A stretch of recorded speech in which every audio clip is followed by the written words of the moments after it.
பாக்கியம் பெற்றவர்கள் யாருன்னா எத்தியோப்பியாவிற்கு எதிர்த்து செய்த ஏழை முஸ்லிம்கள் 12 பேர், அப்புறம் 8 பேர்.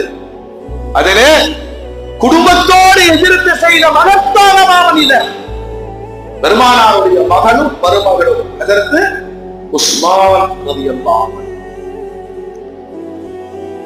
தேடுங்க, போன வச்சுட்டு கண்டதெல்லாம் பார்க்கறதுக்கு ஹிஜ்ரத் போராளிகளை குறித்து நீங்கள் தேடி பாருங்கள். அவர்களும் வாழ்ந்திருக்கிறார்கள், மனமுடித்திருக்கிறார்கள், சாப்பிட்டு இருக்கிறார்கள், அனுபவித்திருக்கிறார்கள், சொத்து சுகங்கள் இருந்திருக்கிறது, தோட்டம் துறவுகள் இருந்திருக்கிறது, எல்லாம் இருந்தது. உள்ளத்தை அல்லாஹ்விற்கு கொடுத்தார்கள். அல்லாஹ் நீ என்ன சொல்லுகிறாயோ அதை நாங்கள் செய்வோம். போராடுவது மூமினின் வாழ்வு. சவுதி அரேபியால ஒருத்தர் முஸ்லீமா வாழ்றது சாதனையே கிடையாது. ஏன்னா அவனுக்கு சிறுக்கும் குப்புறும் கேள்விப்படா